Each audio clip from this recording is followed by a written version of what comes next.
every time we have a conversation about how much artists, producers, songwriters are paid, it is so confusing. There are just so many different scenarios, whether you're listening on Spotify for free, whether you're paying premium.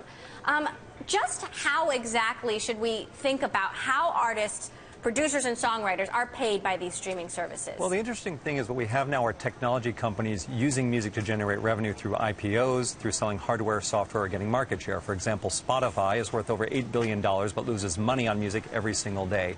And the challenge that they have is they must get licenses to the recording of a song and to the lyric and melody of the song, two complete, separate, distinct copyrights. Find out who they are, get a license, and make those payments now on a per-use rate versus the old model where people would buy pre-recorded music. So there's this major transition occurring, and Apple could conceivably change the entire market overnight with over 800 million credit cards on file, the infrastructure to deliver the music, the world's music library. At the click of a button, it literally could shift consumer behavior. So if the model isn't properly set now, it could strip mine and decimate an entire culture, a music industry, and not give us a viable future for the musicians, artists, and labels.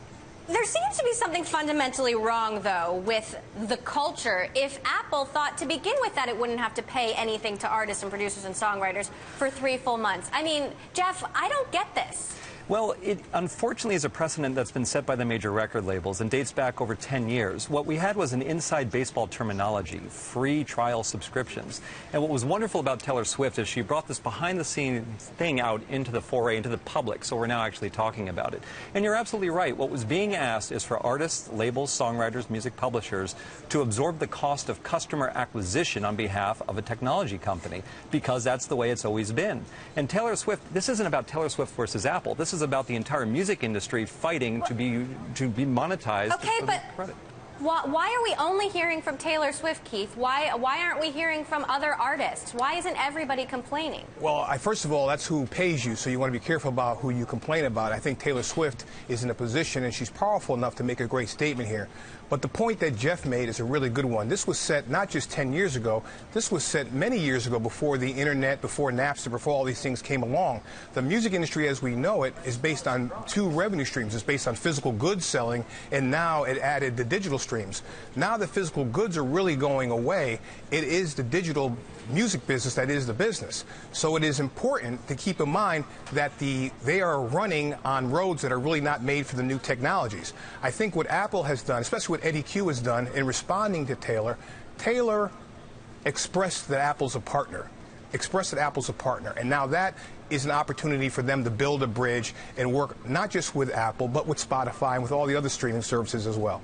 You know, to answer your what does this mean for Spotify? Should Spotify be terrified that, you know, Apple has deep pockets and can sort of do whatever artists want, whereas Spotify is a startup and can't necessarily just pay artists when they complain? No, not at all. It's a time where the model has to be addressed. I think the great thing about what Taylor Swift has done, along with people like Guy Oseary and other people who are managing a lot of these different types of artists, they are making us take a look right now while the cement is still wet to go ahead and let's look at this business model. Let's take a good hard look at how this business model is being cut up, because that is important. And let's not forget, yes, it's the music business, but music is an art, and it takes artists to make them. It takes artists to sit in studios. It takes artists to make this whole thing work, and you have to show respect to that. So, Jeff, obviously pre-recorded music sales are declining, and Taylor said herself she's making her music from live tours, from performing. What does the streaming music industry look like in 5 years? Well, that's exactly the question that needs to get answered, and it needs to get answered now. You see, Spotify isn't about generating revenue. Spotify is about getting an exit. Kleiner Perkins invested money, and they want their 10x return, and there's nothing wrong with that. The problem is, along the way, is the business model the right model, or are we going to have an exit for a technology company reaping billions for the original investors while decimating the industry by setting the bar too low?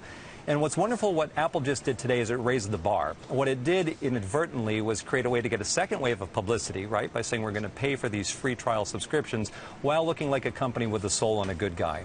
And I can see Apple's perspective, by the way. What they have is this great new product with 800 million potential users for it, and they want to get everyone in to try it. Everyone on the planet can now try this new product for 90 days, and if they like it, it will just continue. And all of a sudden, the amount of potential revenue for music copyright holders will skyrocket.